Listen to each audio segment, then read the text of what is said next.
Tahukah kamu, di Papua ada satu makhluk yang tidak hanya menakuti, tetapi memburu. Ia tidak muncul sebagai bayangan, tidak selalu berwajah menyeramkan, dan seringkali menyamar sebagai manusia biasa.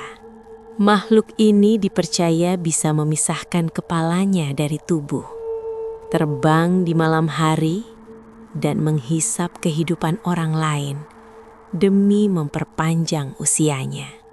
Mereka menyebutnya Suanggi. Dan kisah malam ini bukan tentang satu korban, melainkan tentang satu keluarga yang perlahan berubah menjadi sesuatu yang bukan manusia lagi.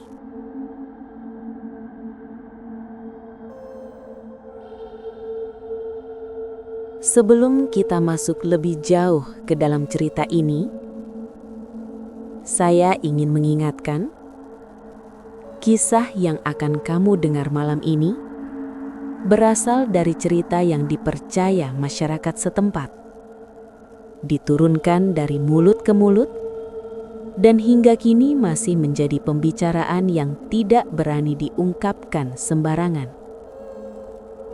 Jika kamu menyukai kisah horor, legenda Nusantara, dan cerita yang tidak hanya menakutkan, tetapi juga menyimpan makna gelap di baliknya, silahkan dukung channel ini dengan like, subscribe, dan nyalakan lonceng notifikasi. Karena cerita ini lebih baik tidak kamu dengar sendirian.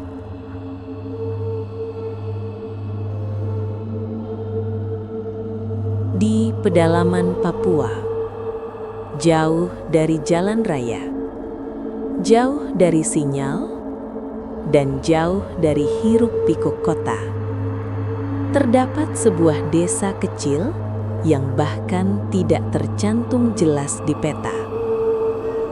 Desa ini dikelilingi hutan lebat, pohon-pohon tinggi menjulang, menutup cahaya matahari bahkan di siang hari.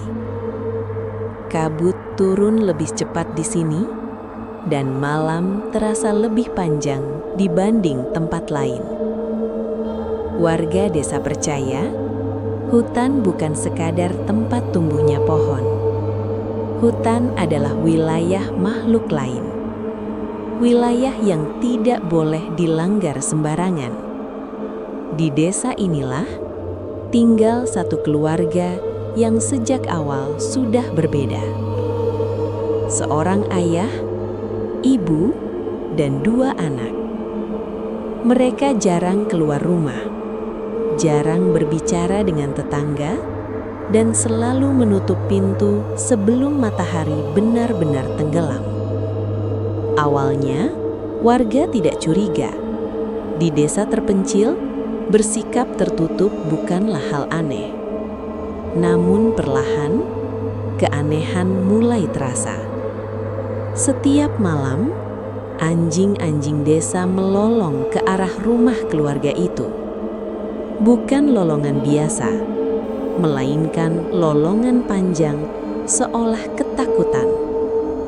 Dan yang paling aneh, tidak pernah terdengar suara tawa dari rumah itu. Seolah di dalamnya tidak ada kehidupan.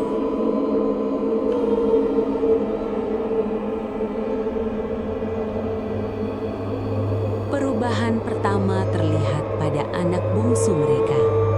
Tubuhnya semakin kurus dari hari ke hari. Matanya cekung, kulitnya pucat. Dan setiap malam terdengar suara rintihan dari balik dinding kayu rumah mereka.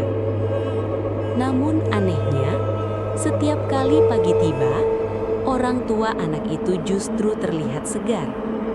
Wajah mereka cerah, langkah mereka ringan, seolah mendapatkan tenaga baru. Warga mulai berbisik.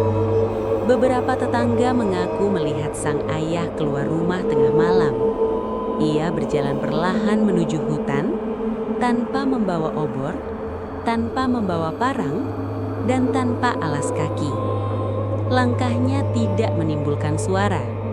Seorang warga bersumpah, ia melihat bayangan kepala melayang di antara pepohonan. Namun ia memilih diam, karena di Papua, tidak semua yang kamu lihat boleh kamu ceritakan. Tidak lama setelah itu, teror mulai menyebar ke seluruh desa.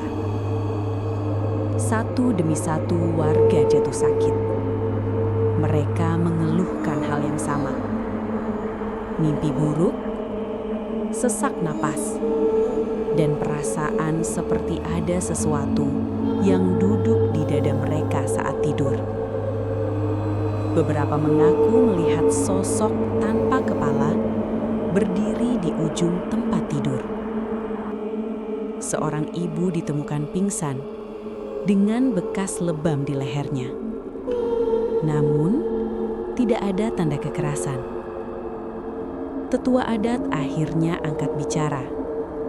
Wajahnya pucat saat menyebut satu nama. Suwangi.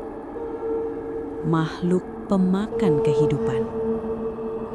Makhluk yang hanya muncul saat manusia melanggar batas.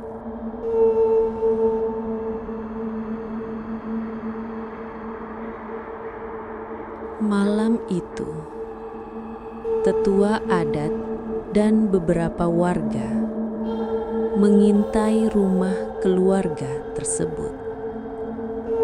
Apa yang mereka lihat tidak akan pernah bisa mereka lupakan. Kepala manusia terlepas dari tubuhnya, melayang perlahan. Dengan organ dalam menjuntai. Dan itu bukan satu. Seluruh anggota keluarga itu telah menjadi suwangi. Mereka berputar di udara, mencari mangsa.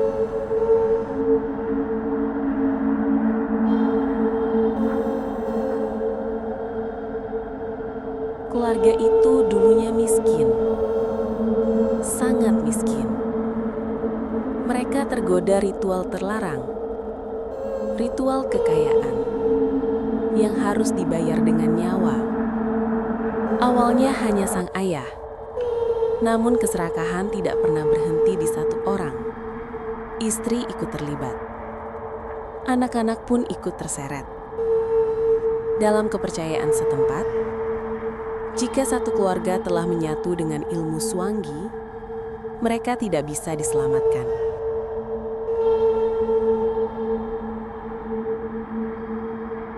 Rumah itu dibakar. Ritual penutupan dilakukan. Hutan kembali sunyi. Namun hingga hari ini, warga percaya suwangi tidak pernah benar-benar pergi. Ia hanya menunggu. Papua menyimpan banyak cerita.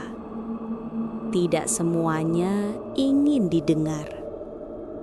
Sebagian cerita adalah peringatan bahwa tidak semua kekuatan boleh dimiliki manusia.